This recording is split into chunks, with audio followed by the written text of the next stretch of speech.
Rudrur police station పరిధిలో ఇటీవల drunk and drive కేసులో మద్యం తాగి వాహనాలు నడుపుతూ పోలీసులకు పట్టుబడిన ఇద్దరు వ్యక్తులకు మంగళవారం కోర్టులో హాజరుపరచగా ఒక వ్యక్తికి 4 రోజుల జైలు శిక్ష, మరో వ్యక్తికి 3,000 జరిమానా విధించినట్లు ఎస్ఐ సాయన్న తెలిపారు.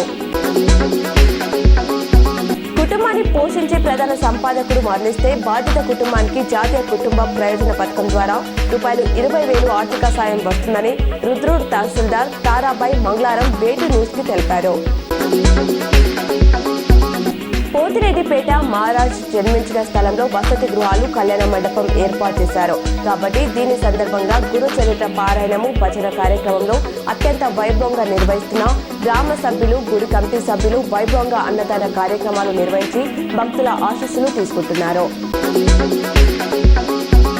తెలుగు రాష్ట్రాల్లో కుండపోత వర్షాలు కురుస్తున్నాయి. తెలంగాణలోని హైదరాబాద్, వరంగల్, కామారెడ్డి, ఖమ్మం, గద్వాల్ సహా పలు ప్రాంతాల్లో వాన పడుతుంది. దాంతో ప్రజలు ఇబ్బందులు పడుతున్నారు. అటు ఏపీలోనూ పలు ప్రాంతాల్లో తెల్లవారుజాము నుంచి వర్షాలు కురుస్తున్నాయి.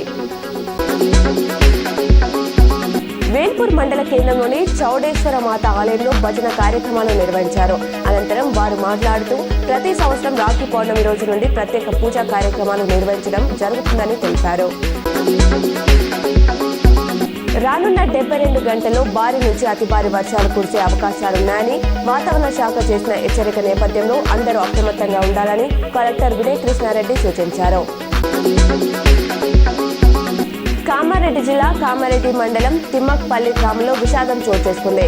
కుంటలో స్నానం చేసేందుకు వెళ్లి 8వ తరగతి చదువుతున్న ఇద్దరు అన్నదమ్ములు మృతి చెందారు.